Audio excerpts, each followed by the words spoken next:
तर पुण्याच्या उंडरी परिसरामध्ये जोरदार अवकाळी पाऊस झालाय। अवकाळी पावसामुळे रस्त्यावर पाणी साचलंय आणि प्रवाशांचे नाकी नऊ आलेले आहेत। त्यामुळे वाहतूक कोंडी झाली।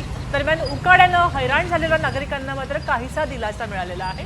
वाहतूक कोंडी झाली, गैरसोय झाली। अनेकांकडे रेनकोट नसल्यानं, छत्री नसल्यानं लोकांची, प्रवाशांची आणि स्थानिकांची वाताहत झाली। रस्त्यावर पाणी साचलं आणि त्यातून गाड्या घेऊन जाताना दिसले।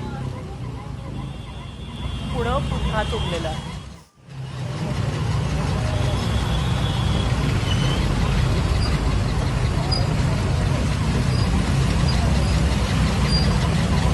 पंढरपुरात जोरदार अवकाळी पाऊस झाला। तर पुण्याच्या उंडरी परिसरामध्ये जोरदार अवकाळी पाऊस झालाय। अवकाळी पावसामुळे रस्त्यावर पाणी साचलंय आणि प्रवाशांचे नाकी नऊ आलेले आहेत। त्यामुळे वाहतूक कोंडी झाली। दरम्यान उकाड्यानं हैराण झालेल्या नागरिकांना मात्र काहीसा दिलासा मिळालेला आहे।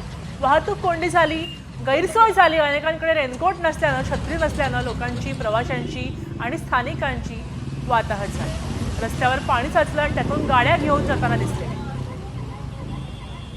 पुढं पुन्हा तुंबलेलं आहे।